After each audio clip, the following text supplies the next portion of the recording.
Meu nome é Rayane Liz, sou advogada da Advocacia Riedel e nesse vídeo vamos tratar de 3 conceitos muito importantes para o entendimento dessa parte introdutória do direito previdenciário. Hoje, na terceira aula do nosso módulo 1 de Introdução ao Direito Previdenciário, vamos analisar 3 conceitos muito importantes para que possamos em seguida analisar em espécie todos os benefícios previdenciários do regime geral de previdência social. Esses 3 conceitos são extremamente importantes: salário de benefício, tempo de contribuição e salário de contribuição.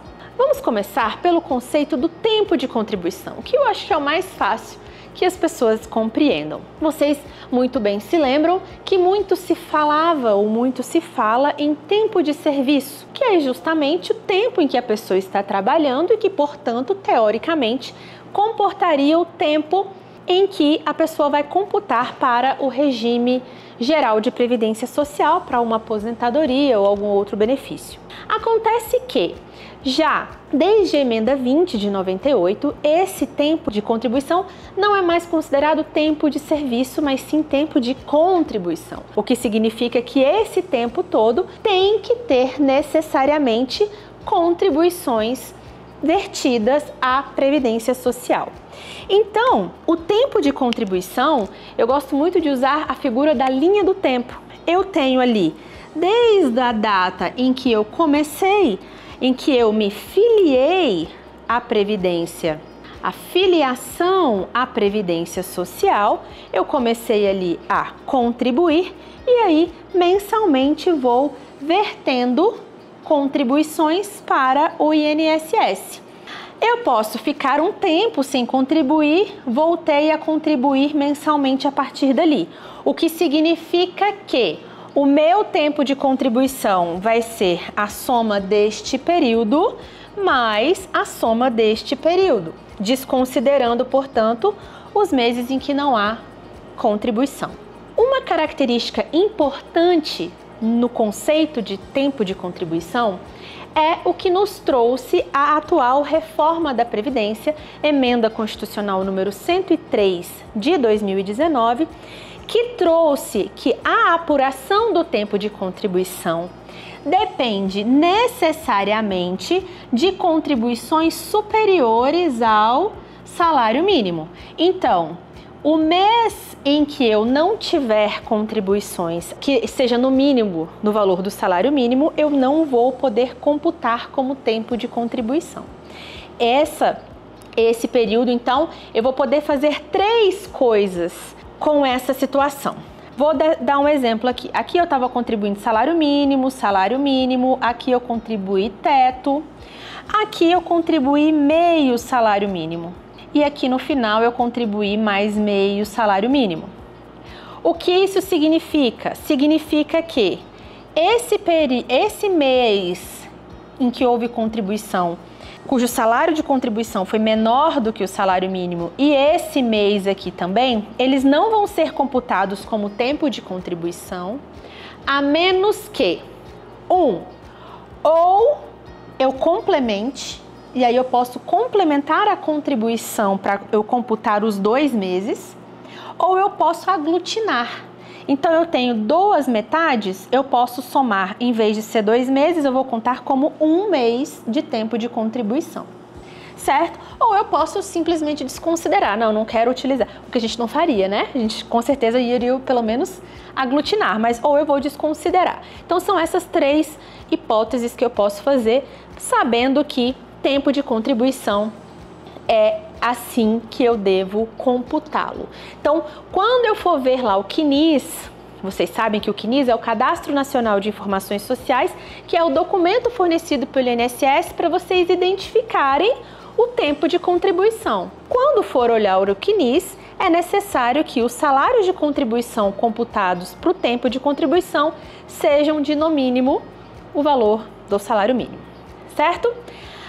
Agora, o próximo conceito, ele está muito ligado aqui a tempo de contribuição, que é a questão do salário de contribuição. Qual é a diferença entre eles? Salário de contribuição, pessoal, é a base remuneratória sobre a qual incide a contribuição previdenciária. Então isso significa que, vamos supor que o meu salário seja de um salário mínimo. Se o meu salário é um salário mínimo, a minha contribuição para a Previdência Social vai ser um percentual sobre o valor do salário mínimo. Ali eu vou ter a contribuição, mas o que eu vou estar utilizando para fazer o cômputo do tempo de contribuição vai ser o valor do salário de contribuição.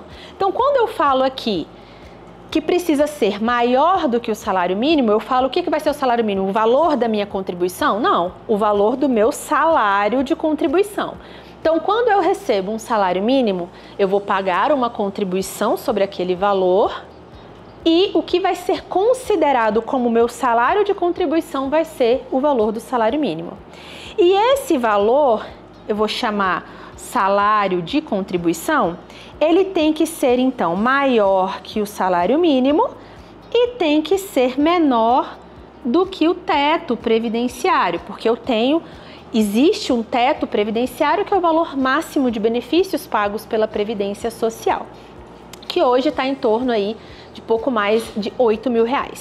Bem, então ali eu vou definir então o meu valor do salário de contribuição, que vai ser computado mês a mês. Então, como eu falei para vocês, a soma do tempo de contribuição vai considerar cada salário de contribuição individualmente e não o valor específico da contribuição.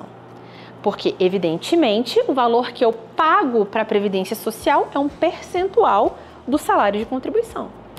Um contribuinte individual, por exemplo, autônomo, que recebe R$5.000, ele vai pagar 20% a título de contribuição previdenciária, em regra.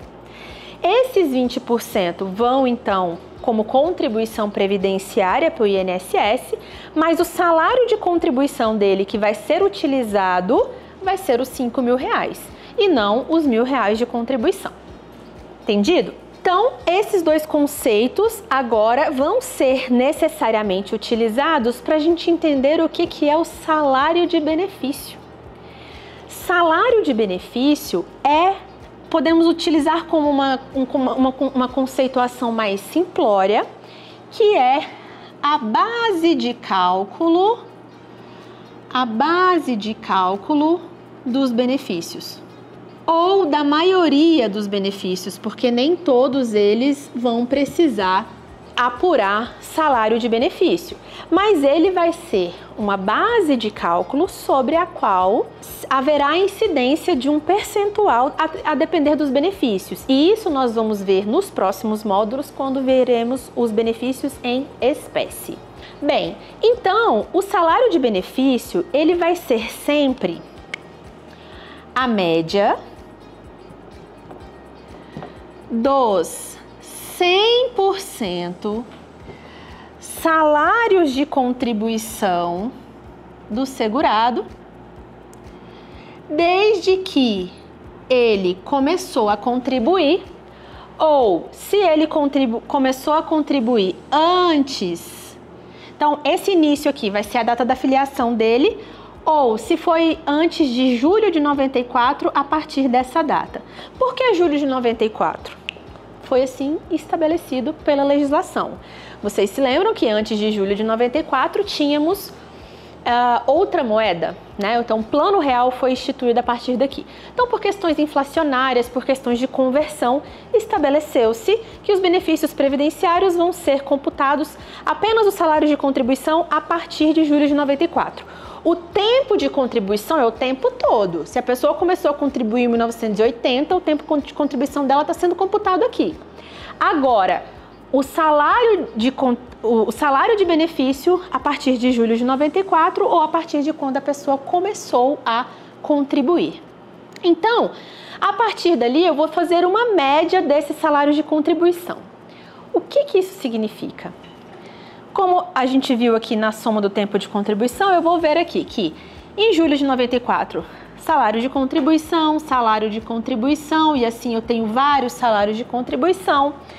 Um período em que a pessoa não trabalhou, não recolheu, contribuiu mais aqui e chegou aqui na data em que ela vai fazer o cálculo de algum benefício.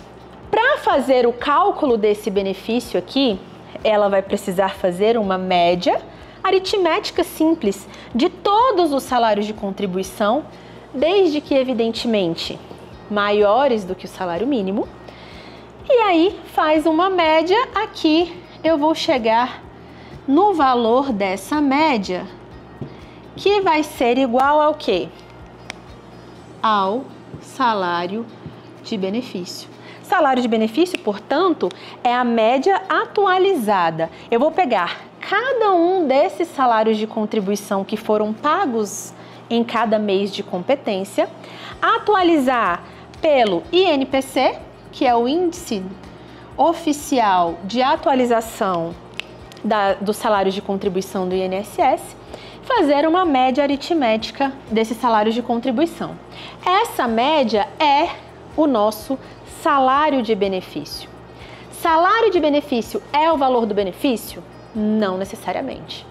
A partir desse salário de benefício é que nós vamos identificar, a depender do tipo de benefício que for ser concedido, qual o percentual que eu vou aplicar ali em cima.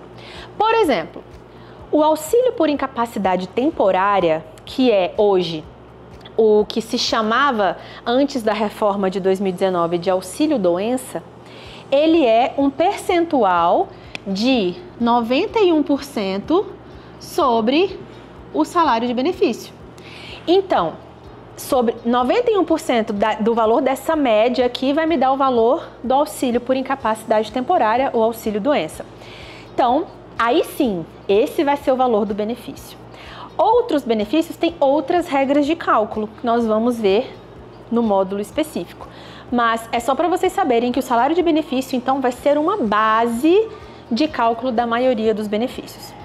Alguns benefícios não têm que ser calculado salário de benefício, como, por exemplo, o salário família. Ele já é um valor fixo, então eu não preciso calcular o valor do salário de benefício. Assim como também auxílio reclusão, que é o valor de um salário mínimo, então eu também não vou precisar calcular o salário de benefício. Mas iremos ver nos benefícios em espécie que grande parte deles vamos precisar desses conceitos de salário de benefício, tempo de contribuição e salário de contribuição.